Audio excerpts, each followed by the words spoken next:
ಮಾಡಿದ್ದಾರೆ. ಪ್ರಿಯಾಂಕರ್ಗೆ ಅಶೋಕ್ ಕೂಡ 100 ಕೋಟಿ ಕೊಟ್ಟು ಬಂದಿದ್ದಾರೆ, ಅದಕ್ಕೆ ಅವರು ಅಧಿಕಾರ ವಹಿಸಿಕೊಂಡು ಅಮಿತ್ ಶಾ ಜೊತೆಗೆ ವಿಜೇಂದ್ರ ಮತ್ತೆ ಅಶೋಕ್ ಅವರು 100 ಕೋಟಿ ಕೊಟ್ಟಿದ್ದಾರೆ, ಅದಕ್ಕೆ ಅವ್ರು ಇಲ್ಲಿವರೆಗೂ ಇರೋದು.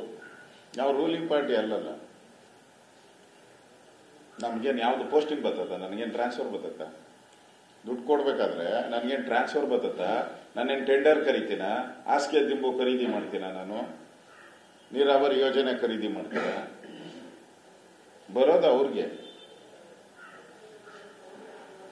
ನಮ್ಮ ಪಾರ್ಟಿ ಅಷ್ಟೇನು ಗತಿಗೆಟ್ಟಿಲ್ಲ. ನಮ್ಮ ಪಾರ್ಟಿ ನಮ್ಮ ಮೆಂಬರ್ಸೇ ಕೋಟ್ಯಾಂತರ ಜನ ಮೆಂಬರ್ ಇದೆ ನಮ್ಮಲ್ಲಿ ಬಿಜೆಪಿಯಲ್ಲಿ. ಕೋಟ್ಯಾಂತರ, ಇಡೀ ಪ್ರಪಂಚದಲ್ಲೇ ನಂಬರ್ 1 ಪಾರ್ಟಿ.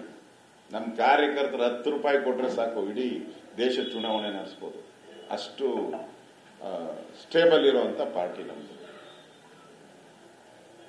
ಅದರಿಂದ ಇಲ್ಲಿ ವಿರೋಧ ಪಕ್ಷಕ್ಕೂ ದುಡ್ಡು ಅಂತ ಕಾಂಗ್ರೆಸ್ ಅವರು ಹೇಳಿದ್ರೆ ಹಂಗಾರೆ ಅವ್ರು ಲೂಟಿ ಹೊಡಿತಾ ಇದ್ದಾರೆ ಅಂತ ಅರ್ಥ ಆಯ್ತಲ್ಲ. ಹೇಳಿ, ನಾವಿಂಥ ಇಲಾಖೆಯಲ್ಲಿ ದುಡ್ಡು ತಗೊಂಡಿದ್ದೀರಿ ಅಂತ ಹೇಳಿ. ಈಗ ಅವರು ಬಿಡುಗಡೆ ಮಾಡಿದಾರಲ್ಲ, ಯಾರು ಪೈ ಮೋಹನ್ ದಾಸ್ ಪೈ ಬಿಡುಗಡೆ ಮಾಡಿದಾರಲ್ಲ, ಯಾವ್ಯಾವ ಇಲಾಖೆಯಲ್ಲಿ 70%, 69%. ನನ್ನ ಹತ್ರ ಇದೆ ಲಿಸ್ಟು.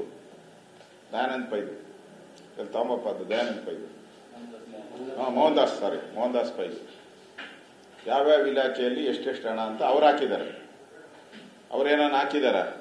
ವಿರೋಧ ಪಕ್ಷದ ನಾಯಕ, ಅಧ್ಯಕ್ಷ ಇಷ್ಟು ಇಂಥವ್ರ ಹತ್ರ ದುಡ್ಡು ಕಲೆಕ್ಟ್ ಮಾಡಿದ್ದಾರೆ, ಈ ತರ ಹೇಳ್ರಿ.